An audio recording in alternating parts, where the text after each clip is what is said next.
It's supposed to stop and stop looping. What do you think of that selection of music as opposed to Track Tribe? I think you're trying to elevate the cheese factor of the show there, John. Hey, well, this track pops up, and this is called Night Driving.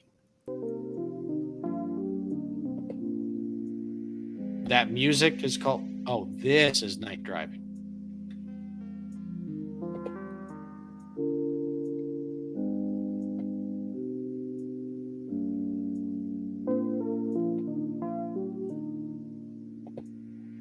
I don't think I would play this music while I was driving at night. It would probably put me to sleep. I would say it's perfect night driving when you're in your self-driving Tesla.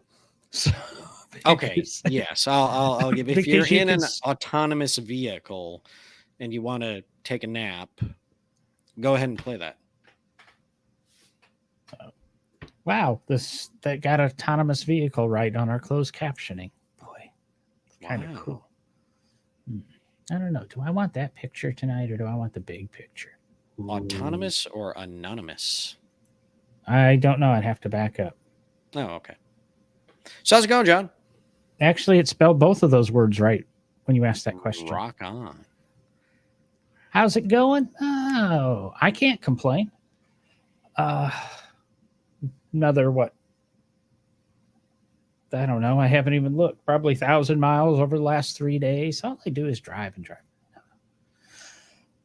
But I got a question for you. And I put my little button on green in my car, and the little gauge basically says how many miles I've gained on that tank of gas because it's being frugal with the gas.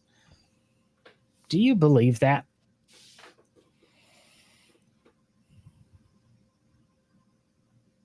I don't really believe the gas mileage computer ever. I just don't. Well, it's not necessarily, like I guess, a gas mileage computer, but I don't know. It's telling me I gained 17, 18 miles this week I filled up 3 times because I pay attention to fuel prices, and Northern Alabama is much cheaper than where I'm at, by like 30 cents a gallon. So I filled up multiple times while that's where I was in the Huntsville, Tennessee area the last couple of days. So just wondered what you felt. Some people say no, it doesn't do anything. But I know if I drive in sport mode, I sure drop gas mileage. And well, yeah, I mean, everybody's going to know that if you drive conservatively, you're going to save gas. I mean, driving at 55 to 60 mile an hour for long periods of time uses a lot less gas than driving 90 for that same distance. Well, I have it programmed for 80 miles an hour. So if I go above 80, it turns off all the green function. But if it's 80 or below, it operates in green function. And of course, I drive like I do, accelerate hard from the stoplights, brake late, all the stuff I do that normally eats up gas.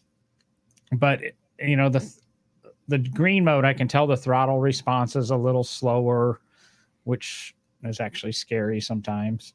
And of course, when I click it into sport mode, it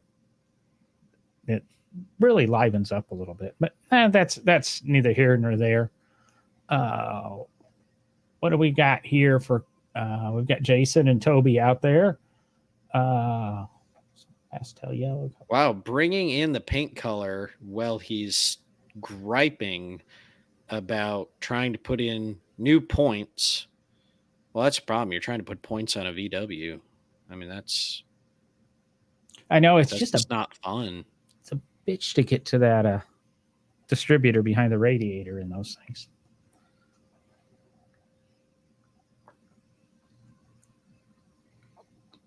Moving on.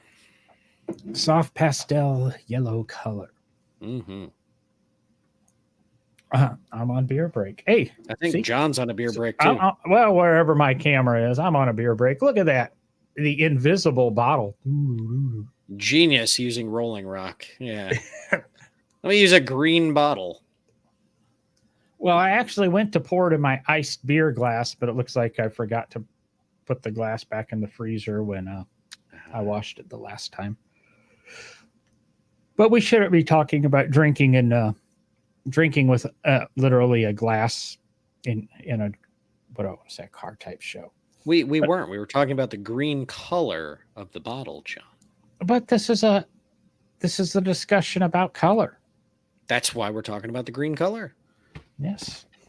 Good thing I didn't put on a green shirt. I'd just be headless, be a head bouncing around here and hands. Maybe I'll do that. I'll wear a green shirt. It'll just be a head and hands. Yeah, you could pull off the Max Headroom thing. Ooh. Mm. Yeah. That is a computer generated graphic from what 85, 86. He used to do Coke commercials and had his own TV show for us. There was a TV show. The younger listeners out there. Mm-hmm. Mm-hmm. So robotics. AI. So I got onto this topic or thinking about the history of color, and I wanted to go. I had heard something many years ago, and I wanted to go research it a little bit. And I found a couple articles that kind of pointed and agreed with what my memory was, because we're in this $6 a gallon gas, $4 a gallon gas, depending where you live. $100 a barrel oil, which obviously has no bearing on the price of gas. And slipping into this, they're telling us potential recession with interest rates and that. And I don't want to get political on the show, but brown is a very popular color usually during a recession and leading up to a recession. And a couple of these articles kind of highlight that it's kind of the earth tones. And it really came on big in the mid 70s, late 70s, where brown cars and tan cars and beige cars really began to get popular again. I mean, if we go back to the 40s, I remember a lot of tannish beige cars from there. I can't say much earlier than that, but it seems every time we have a recession, we go to these earth tones. And which one of these? I got too many things highlighted here where PPG was actually predicting that the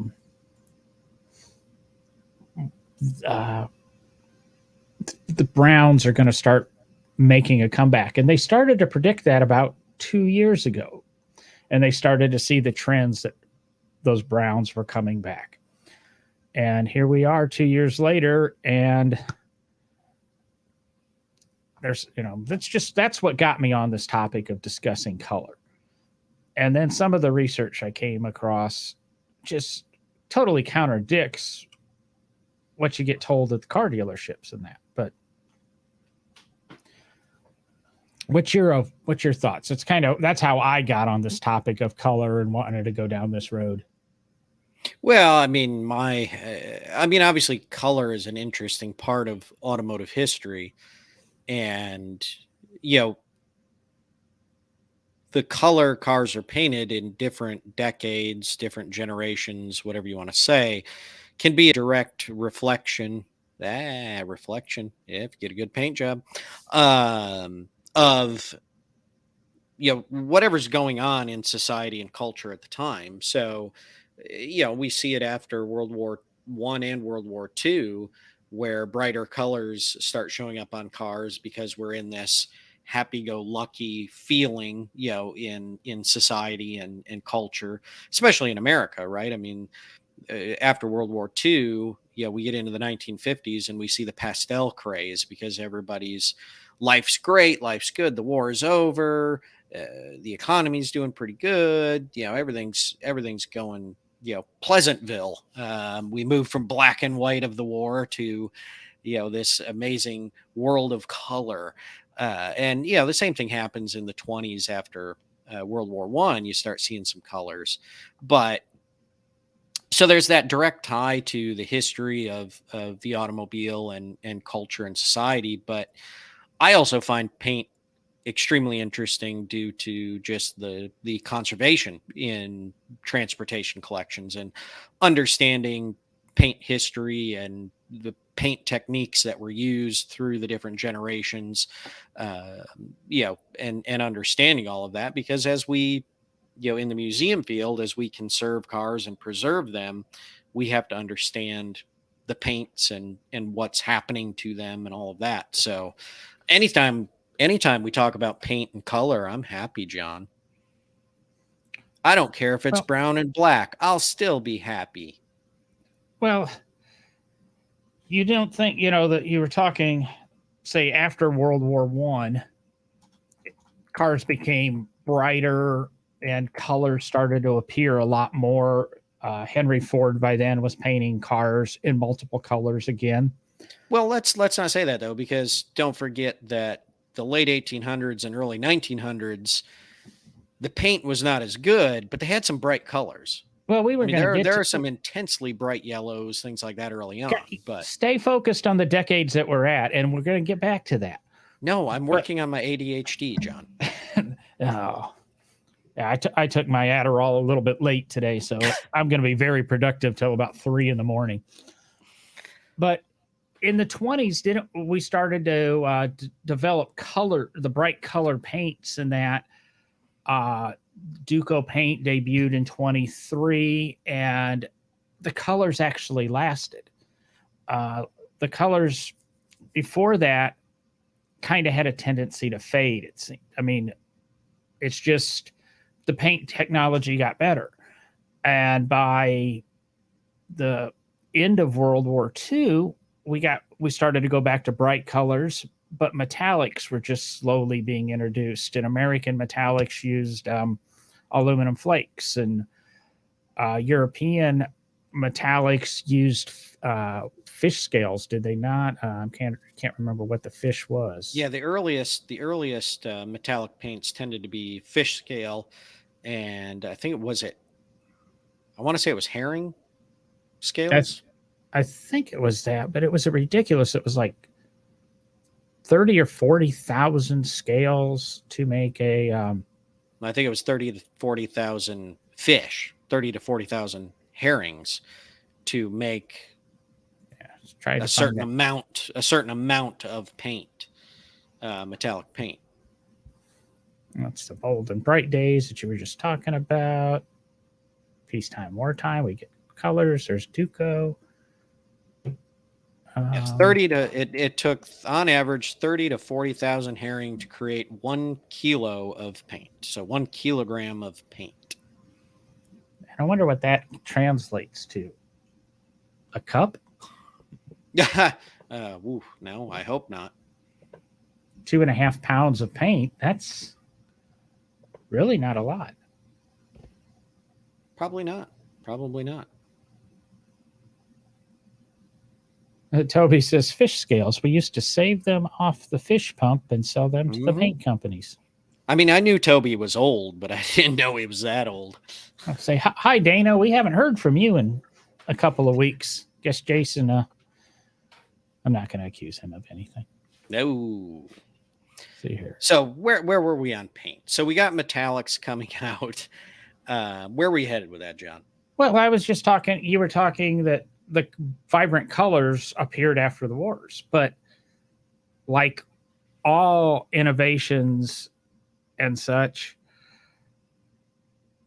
war develops new things. And I don't know if war Mhm. created these colors and that, but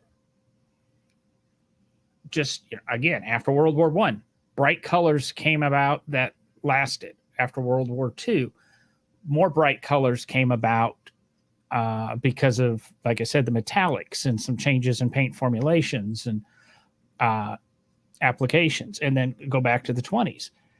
They improved drying times and that, which I'm sure is a result of the war, is being able to paint a vehicle, get it to dry fast, and go on. So I'm saying, yeah, the paints came around maybe at a key time, but I'm thinking that I'm not gonna. It's kind of odd because I don't want to say that we didn't come out and we were all yay, and it's the roaring 20s and the baby booming 40s and 50s, and we were all bright and lively. But I think the technology had something to do with it because it was new technology, and we always want new technology. Well, it does, yeah. And I mean, these things obviously are developed, and as war is great for economy, right? I mean, the war, World War One, World War Two, more so World War Two, World War One a little bit because America got involved much later in the war, but it always improves economy because your factories are producing goods, they're selling to the government. I mean, it's all driving industry, and especially World War II, one of the greatest technology booms in the world probably since the Industrial Revolution. The ability to design, engineer, and build the things that were built during World War II and come up with some of the processes that were created is just incredible what happened during that time period. But that also, I think, leads to the happy-go-lucky feeling, right? I mean, you have a society that has just come out of war, and especially in America, your industry has led the way in new technology. I mean, you're damn proud of yourselves, right? I mean, you're wanting to celebrate. So I think it does factor into it. And yes, I mean, a lot of the developments that happened are what led to these various technological developments. Yeah. And what I want to say that I don't know, just poof, it all went away. Did you guys see it run out of my ears or something? Mm-hmm. So I think I was going to slide it back to. We're going to go backwards in time here a little bit because that's kind of where you want to go. One of the most famous quotes I absolutely hate because it makes people, because of the quote, people seem to be extremely misinformed, and that's Henry Ford. You can have it any color you want as long as it's black when it comes to the Model T. How many years was that true, Derek? That's a crapshoot. 12. Technically, sometime around the mid 1914 production until 1925. So for only about 10 to 11 years. And the Model T was produced for 20? 1909 to 1927, so 18 years. So it's not a little over half its life, but it seems when what they don't understand is it was a quote from the time period of the moving assembly line. Well, Ford Motor Company still was the leading market sales auto manufacturer in the United States. That's what people have to understand. Henry said that when he was on top. And yes, he was only painting Model Ts black. It actually started out in when they started working on the moving assembly line, late 12 playing around, and then through 13, actually the color that they had that would dry quicker and that they were already using was the dark blues. And so the dark blues just consistently got darker and darker and darker until all of a sudden it was just black. I mean, they just moved it to black, and that was the end. But there are actually very early 1914 Model Ts that if you actually inspect them, unrestored original paint cars, that the pigment is actually an extremely dark blue that they created.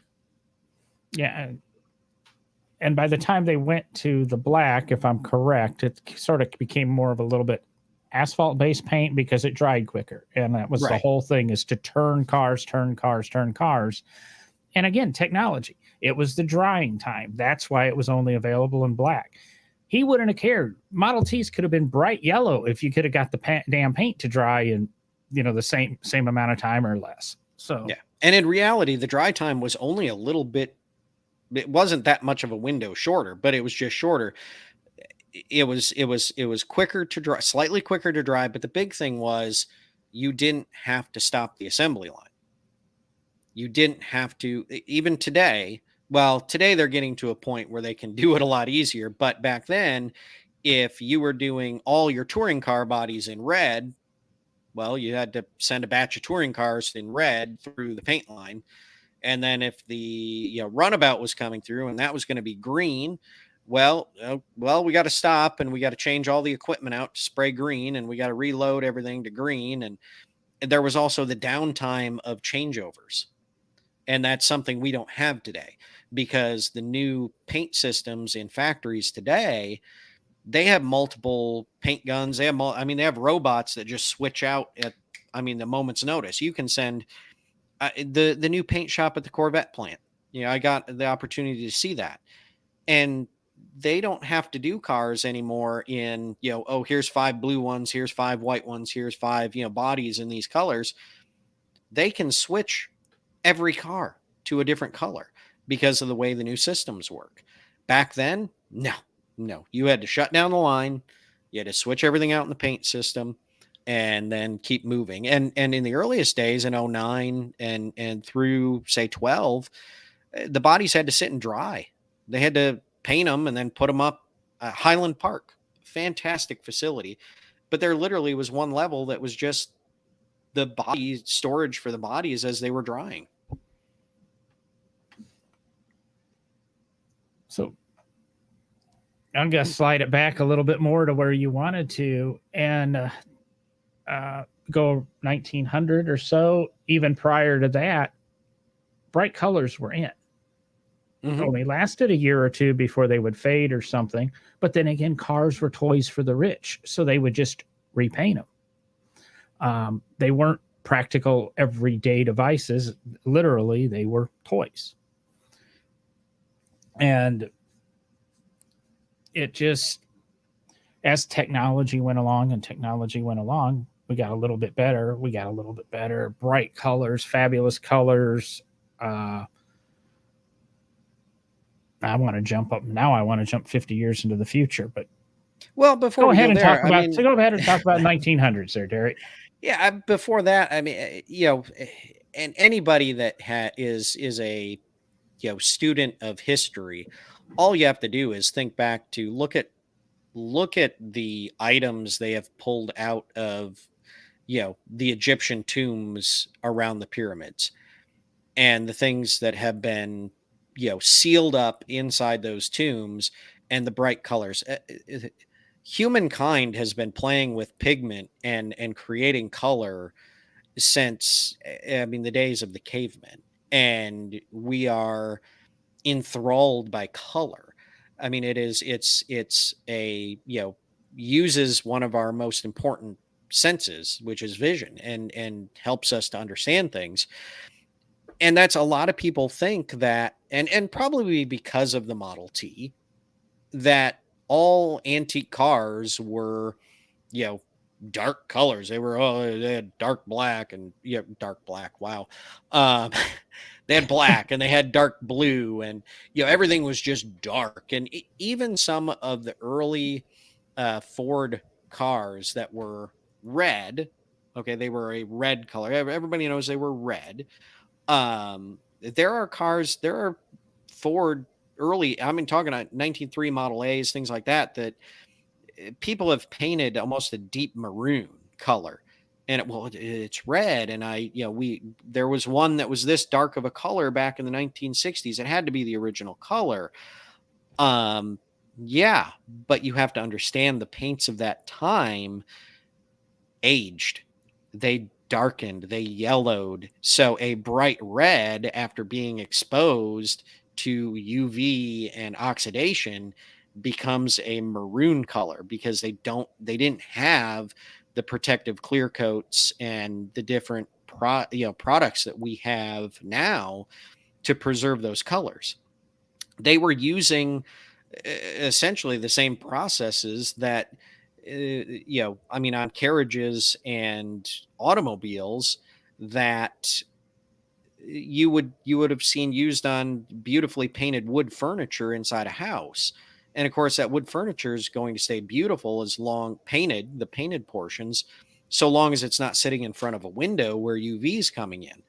But now you have an automobile that spends a good portion of its life running around outside in the sun, and the environment in general, and it degrades the paint surface. It's going to oxidize, it's going to get UV damage, all these things. It's going to change the color. So that's why we have to be very careful. And Colin was going to back me up on this, I'm sure.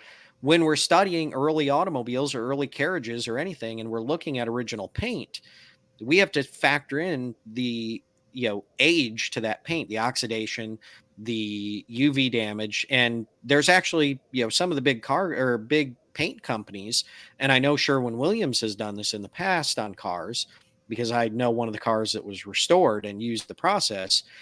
They actually found original paint, took it off, and did the microscopy on it and ran it through their systems to actually determine how much UV damage had happened and recreate the pigment color prior to UV damage. So the car could be painted the correct color, not the darker tone that the UV and oxidation had caused. Sorry, I just went on a really long rant, John. Yeah, I mean, it happens. I've got a big clock I want to buy, but it's going to be a surprise. I'm got a new studio coming, and it'll go in the new studio. We'll have this big thing behind us. It's not like the little clock in the right hand or left hand corner of the screen. Just don't let it be digital. Can we get a really cool analog, like, you know what we need? We need one of the chess clocks, and we just got to slap it every time we go on a rant. Ooh, that'd be cool. Yeah. Figure that one out. So. Oh yeah, and Toby, 100%. Actually, I was looking at I was at the Cincinnati Concours. Sorry, Toby's. I keep forgetting that this is an audio podcast, and I just get rolling on this video and comment thing. Toby talks about the fact that didn't they varnish over the early paints on carriages and automobiles, and yes, they did. And there was a fantastic shocked high wheeler, Cincinnati built high wheeler at the Cincinnati Concours, completely original. This thing is untouched. I took a ton of pictures of it, detailed pictures, because the varnish coat, you can see where it's alligatored and shrunk back.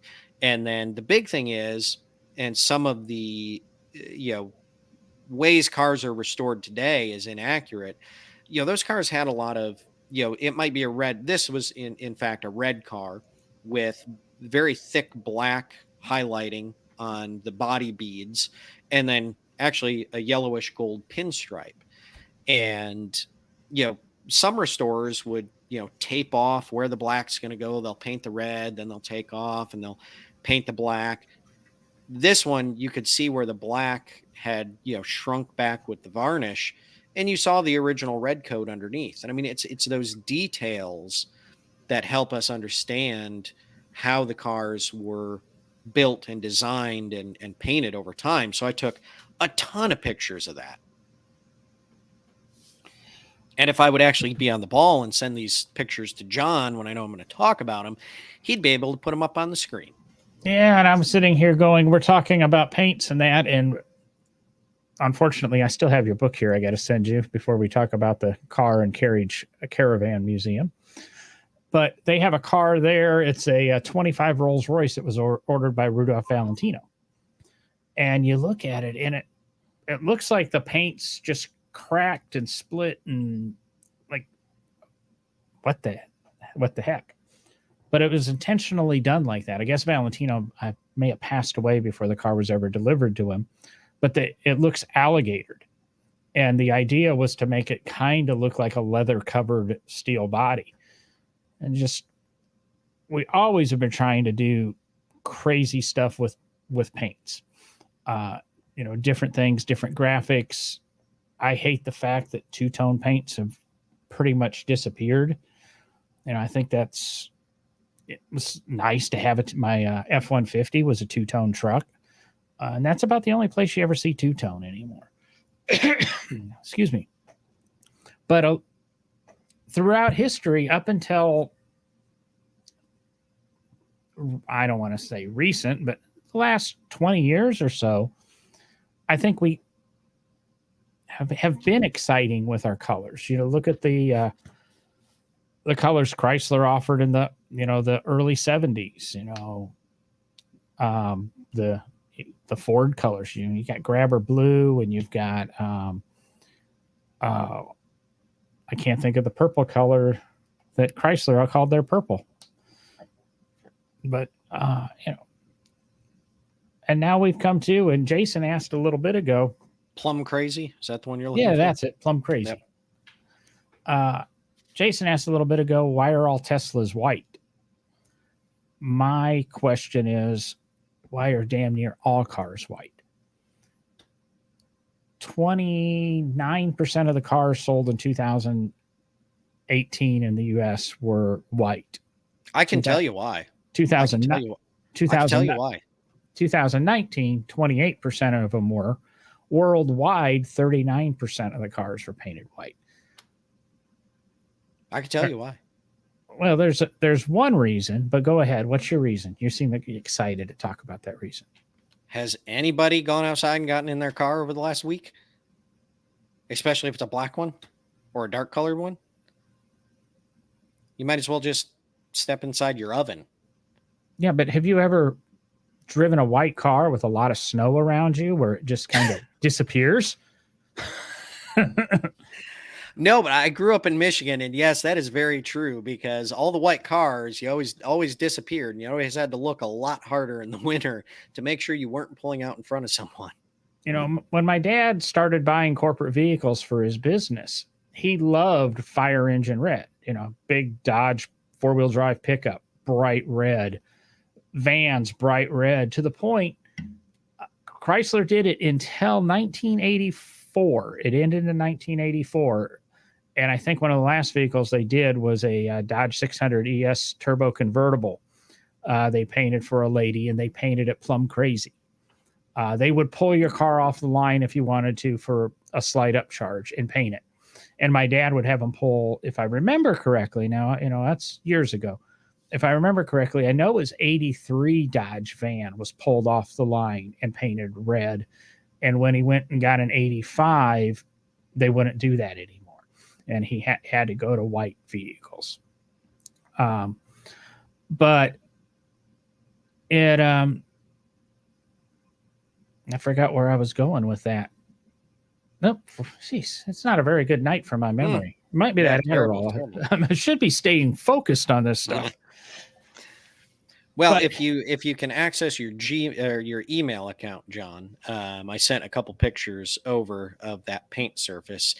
If you get them, and you can put them up, but you don't have to. I understand. I guess got to go to the monitor that's got that and see if it wants to tell me it came in. 500 monitors. Yeah, just the no driving gloves control center. And I got to figure out which email you actually sent them to. 2 different ones. That way I knew you'd get them. Download. But paint technology, I mean, while you're doing that, I can certainly jump in. And, modern paint technology is very interesting, and where things are headed. Just seeing what is capable even some of the playing around with electrically charged particles in paint to allow them to change colors. And I think Jason mentioned one of the new chameleon colors that are out, and there's some amazing colors coming out that, just what I would call, the flip-flop paints that as they move in the sun, they'll change color. And, I think we're having such a technological boom with everything that's kind of happening, that who knows what's going to happen with paint colors. And I mean, even where, and we're getting, it gets a little off paint color, and so I don't want to spend a lot of time on it. but just the amazing abilities of what they're doing with vinyl wraps to create colors and the things that can be done with that. Again, don't want to talk deep into that because we're talking paint and paint processes and colors here. But We did have a commenter though mention something about vinyl wraps, and we have had two episodes in our past No Driving Gloves that did cover. We touched on vinyl wraps. We really need to sit down and do a really solid show about vinyl wraps, because not only is it colors, it's textures, and I mean you can get um, um, like a velvet type wrap. You can wrap your car, so it's like carpeting the exterior of your car, and of course the metallics and the reflective surfaces. And I'm not sure. I just noticed Colin's comment on Ruxton, and it was very out of place. But and I'm guessing I know why he said it, because I don't think I mentioned Ruxton. But and maybe his favorite is the same as mine. But there is a Ruxton out there. Actually, all Ruxtons were painted very interesting. The one of the sedans, well, more than one. It's like two or three of the sedans were actually horizontally striped. Just look up Ruxton. It's going to be amazing. But my personal favorite Ruxton is actually one of the convertibles. And it's an incredibly beautiful, almost lavender pink purple tone. I don't know what they called it, but almost kind of an amaranth color. Which also takes me back to my Crawford days, because the Studebaker Garford that was built for Mrs. Potter Palmer, it was two colors of purple, a purplish pink, amaranth and heliotrope, and it's an absolutely gorgeous car. And this is that's a 1908, if I recall correctly, 1978 Studebaker Garford, in these two amazingly, pink purple tones. And yeah, I mean, it's just there's Ruxton, another car company that just went all out in the late 20s with color. Well, while you were doing that, I moved your photos. There it is. Look at that. For the audio listeners, I'm sorry. Derek forgets that it's hard to show these pictures while you're I've out already jogging. described these pictures. Alligator finish. I guarantee you didn't use 1,000 words to describe them. And that would be 2,000 words, because there's 2,000 pictures. If you want me to, I could. Yeah, I know you could. Go back to the clock conversation. But that's just a really great example of original paint and how it ages over time, because they didn't have the ability to do what we do today. It was the best technology they had. Well, we'll go with the color revolution beginning. I tried to jump ahead, but GM started to send people to worldwide, and like the auto shows in Paris and that, to see what was happening elsewhere paint wise, and to pay attention to colors and the design. And that's about the same time. I want to say we probably ended up. When did Harley Earl really start? I have a feeling that might have been one of his doings.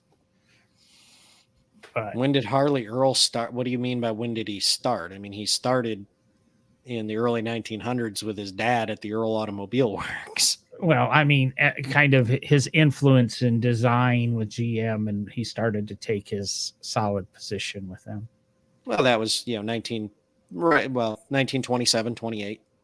That they bring, he was contracted to bring out the new LaSalle, and then that was such a success. They hired him, and he came in and created. Again, I've mentioned this on the show. It was not designed when it started. Do you remember what the actual name of Harley's division was when it started? It ties right into tonight. It was the art and color studio, the art and color section of General Motors. And that's exactly where I was going with that, is that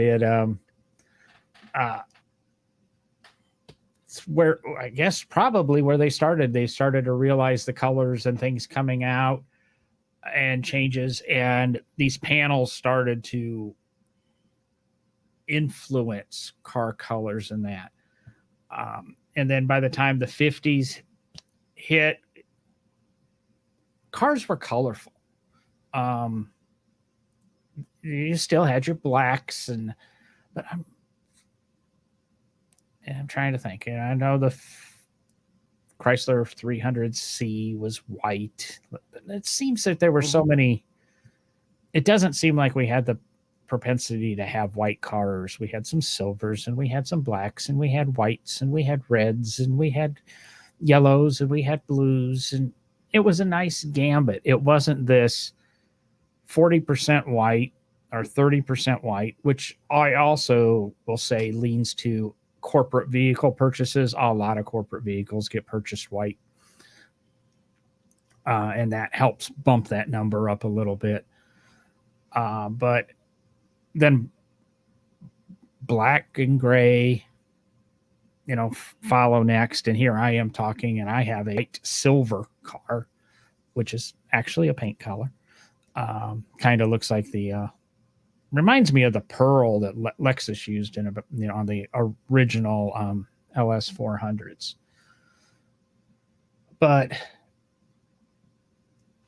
as we got into the 60s, and this is I wanted to find a picture of this car, a good picture, and it's impossible to find, but the Beatles Bentley, which actually the Barber Museum owns now, and it's kaleidoscope of colors, and Janis Joplin's Mercedes, and Janis Joplin's Porsche, yes, she sung about her Mercedes. I'm not a big Janis Joplin fan.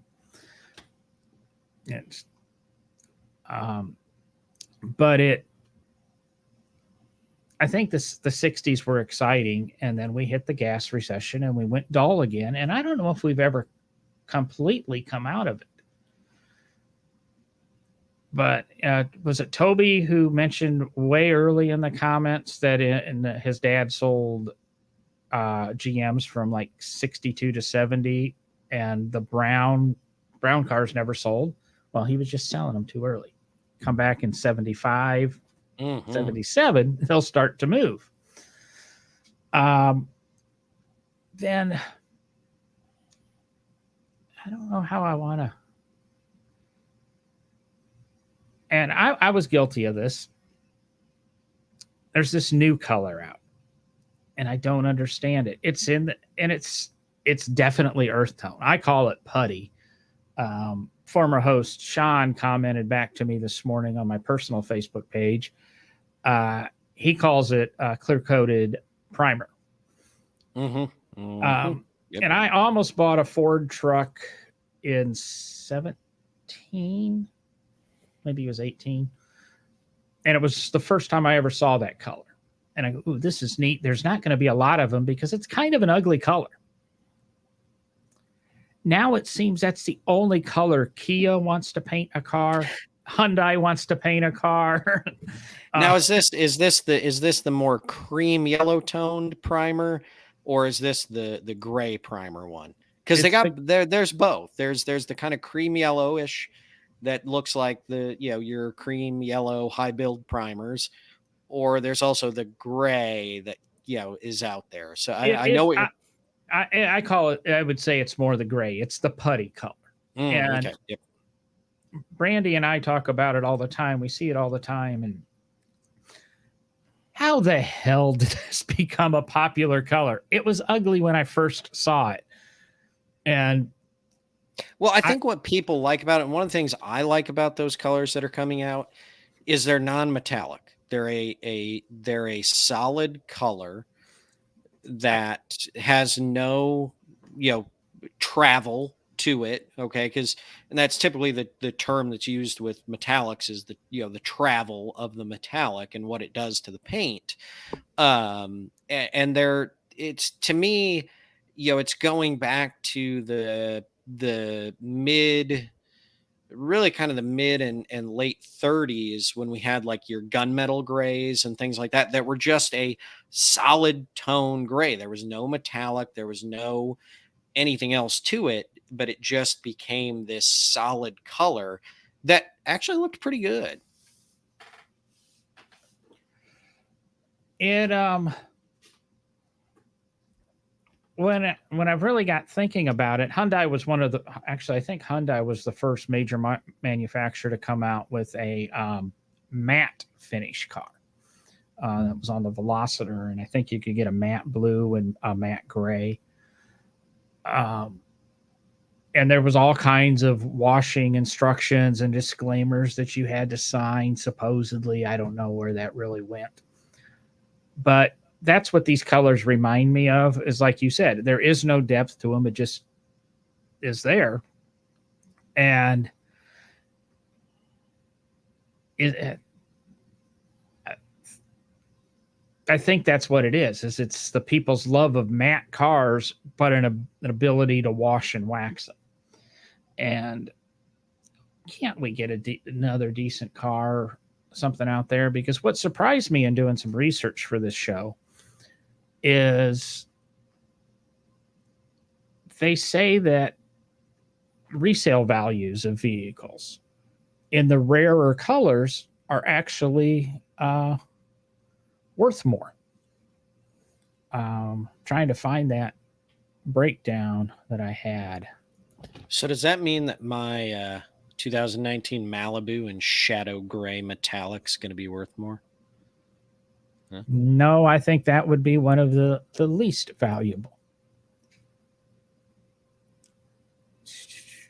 I had this somewhere. Darn.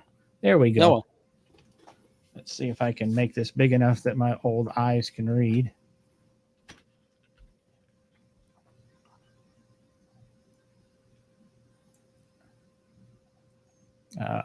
Clearly you're not, because you're not reading it yet. Nope, there we are. Well, it's this stupid. I need to probably subscribe to this site. But average depreciation, they say the average car will depreciate 33.6% after 5 years of ownership. Now, they do say in this article they might disagree with that because they've seen some places where you can see 60% depreciation. It's just whatever, but we're saying the average car depreciates 33.6% in 5 years. If you have a black car, it will actually depreciate 34.4. It's the most depreciation you can get. Gray 34.2, silver 34.0, and so on. However, the car that'll depreciate the least are yellow cars, 26.2%, orange cars at 27.6%. And the surprising one to me, green cars at 31.3%, because I've always been told that green cars don't sell. Flat period. It's the worst color to have a car in. But do you wonder why, if you're going on Kelley Blue Book to see the value of your car, KBB.com or any of the sites, NADA or Edmunds, they ask you your color of the car because the color does matter. Mm-hmm. Oddly enough, beige, brown, and gold are 33.3, blues 33.6. They're right around that average number, 33.6. So I guess blue and white are average, and beige, brown, and gold are just a touch above average. But it kind of says, everybody go out and buy a yellow car because you're going to have a little bit more money. It's going to be worth a little bit more. Maybe. Now, if we get into a huge recession, where will those numbers go? How will that change? Because, much like people didn't want to be seen driving around in, Bugatti Royales and Rolls Royces during the Depression, you don't want to be seen driving around in your flashy yellow Porsche. You would much rather have it probably in that stupid matte putty whatever color, because they Old just man kind of, brown. one of the most popular colors in Porsche right now seems to be chalk white, which is almost the same thing. It's kind of just a dull, to me, it's a dull white. You know what chalk looks like? That's what it is. Maybe new chalk when it's kind of shiny. But I just I just have a hard time with it. I mean, I like colorful cars. I hate white cars. I hate silver cars. I've owned silver cars. My Porsche was silver. The Mini, like I said, is silver white. It's a combination of both. But and I've had black, but I really like my blue cars. I talk about it all the time, and I tried to buy it 3 times. They gotta have it green Mustang, that 2014 Roush Mustang I almost bought. I loved it because of the color, because it was a Ford, gotta have it green, and then they did a pearl clear coat over it, and it just popped. It was different, and I see that car occasionally, not as much as I used to. It used to live really close to where I was, but you knew it was that car. Before you saw the little Roush things, it just was a little bit different. And why does everybody want to blend in and be the norm?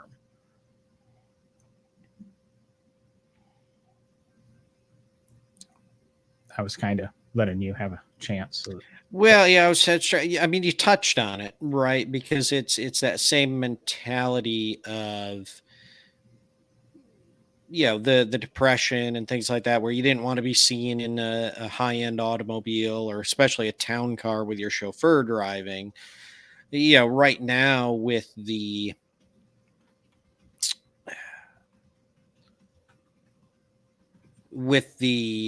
kind of, what is the word I'm looking for here?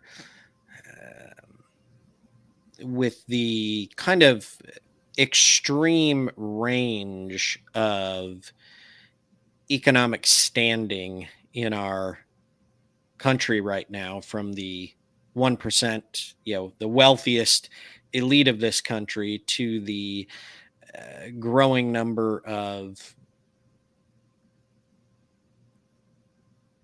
people living below the poverty level.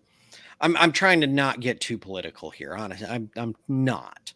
I think it is. I think we're in one of those times where people that can afford a nicer car, say, let's even go with something as simple as a Cadillac, or some of even some of the more affordable Mercedes Benz, the low end Mercedes Benz. There are people out there that are on an income that can afford that, but I don't think they want to stick out, because they know that there's a lot of difference in our country right now, and a lot of hard feelings in with the economy and things that are going on. And I think we're back to that mentality of, I want a nice car, and I want to live that life, and I want to be able to live at my means and what I can do, but I don't want to stick out because of it. Right. I don't want to be flashy and loud. I want to just kind of have something nice, but not have it get recognized. Nah, Hopefully I didn't get too political there. I don't know if I agree with you on that one, because I was quickly doing some number searching, because I don't think the wealthy care anymore. 11, Well, I don't think the wealthiest care. I'm talking about those in that lower middle range of wealth that can afford something nice, but they don't want to stick out. And I think you get them buying a little bit more reserved car, yes, and probably a little bit less in the color. But for $11,430, Porsche will paint your 911 or your 918 any damn color you want. Paint to sample. That's how much that one option costs. Just shy of $11,500. Mercedes used to offer something similar. I don't know if they still do. The Dodge Viper, in its final years of production, you could have it painted any color you wanted for just a small fee. I can't remember what they said, but there was like 16 million colors you could paint your Dodge Viper, which I think that's probably some guy at Fiat saw. Oh, I can produce 16 million colors on my computer. But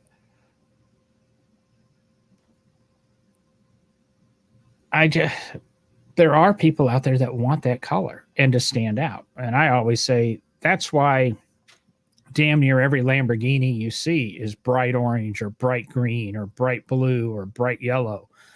You don't buy a Lamborghini to blend in. Now I know there's black ones out there.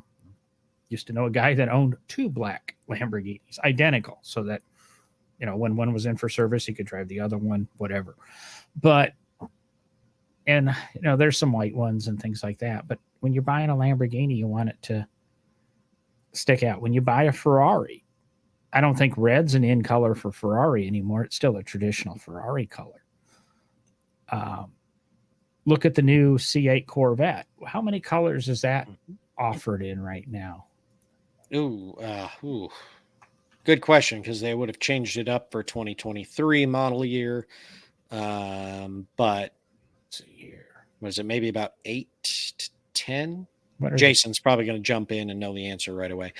I don't know. Let's see here. This is October 5th, 2021. So this is a little out of date.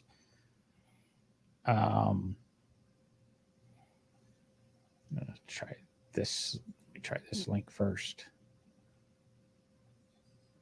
C8 colors 2020, Long Beach red, Sebring orange, Arctic white, ceramic matrix gray, which is probably that gray we're talking about that we don't like. It very much was. Blade silver, black, accelerate yellow, shadow gray, torch red, which is one of the most popular Corvette colors in history. Rapid blue, Elkhart Lake blue, Zeus bronze, which doesn't exist anymore. I saw that color, and that's a good looking car. And for 21, you got Sebring orange, Arctic white, ceramic matrix gray, black, accelerate yellow, shadow gray, torch red, rapid blue, Elkhart Lake blue, Zeus bronze. So it's about 12. Red mist and silver flare. And they're expecting amplify orange, caffeine, which I bet's going to be a brown, and hypersonic gray. Caffeine's been out for a while, and yes, I describe it, and a number of us at the museum described it as Dr. Pepper brown red. Yeah, I was going to say the aluminum Dr. can, red. Okay. Aluminum can, Dr. Pepper red, not plastic label, aluminum can. No, I was thinking Dr. Pepper itself, or Dr. Pepper itself. So even the Corvette owners have an ability to get a flashy color, and I guess I'm seeing a lot of greens, oranges, yellow Camaros out there. You never see a Mustang. Of course, I think Chrysler still offers purple. I'd say something mean, but I won't. Purple on their Challengers. But you're just looking in the wrong place for the Mustang, John. You got to look off the side of the road in the ditch. Sorry, I was going to try to be nice. That's kind of old. COVID killed the Mustang bashing jokes. I think trying to bring them back. I think what happened over COVID, the roads were totally clear, and the Mustang drivers went out and learned how to drive. There was nothing for them to hit. But we don't have a lot of Mustang owners that listen, so it's a. How do you know we don't have a lot of Mustang owners? I think Dana's chimed in 2 or 3 times now. Just making sure the comment didn't move, but silver is the best. The best. Yeah. And I want to go back. I want to correct something, Jason, and I'm sure it's just a typo, but he was talking about Richard Earl on Facebook. And he said he posts something every day that his father was working on. Harley was actually his grandfather. So Harley Earl was Richard Earl's grandfather.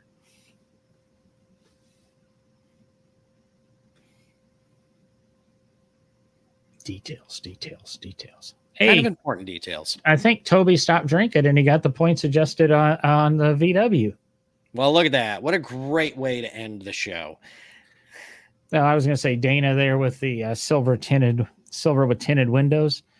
I just think tinted windows look good on just about anything. So, man, if there's a window tint guy out there, I had a buddy who was supposed to do my Mini right after I bought it.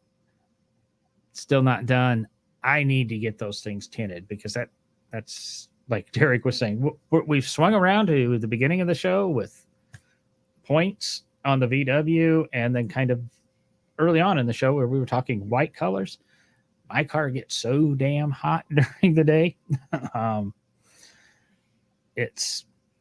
was going to say something about the air conditioning, but then I'd go off on home air conditioners. But oh Lord, we don't need that. So that's a little conversation about color. If you want us to get more into it, but that's kind of how we bounce around, give you our opinions, and take them for what they're worth. I haven't said it much this episode, not a lot of plugging. Again, if you shoot me an email, I've sent out a few stickers. If you shoot me an email with your name and address, we'll shoot you a sticker or two. I had a contest or something. Oh, if you send us a email, nodrivinggloves@gmail.com, with a topic suggestion that we actually use. One, we'll send you a keychain. Two, we might even invite you to be on the show to participate with a conversation on that topic. So that's a couple of things. nodrivinggloves.com, email, links to Facebook, links to all the videos are there. All the audio podcasts are there, dropping every Friday for audio. So in case you just say you're missing a Wednesday night episode and you're busy, or you want to catch up while you're mowing, audio episodes are out there. Just go ahead to go to, I want to say Apple Podcasts. Just go to your favorite, just go to the website. There's a whole bunch of podcast players there. Click the one that you can use on your phone, and just download us every week so that we're there for you. But what is that? Like, follow, and subscribe. Pound that like button, and I don't know, whatever the YouTube thing is. But I'm out of here for tonight, Derek. We'll talk to everybody next week. Sounds good to me. Oh, where's that end broadcast button? Yep, that one right there. Click it. That one. Oh, what? I wanted to do this. I wanted to do this. There we go. I like that graphic. Play us off. Oh, I should do the music then too, shouldn't I? There we go. Yeah. NoDrivingGloves.com.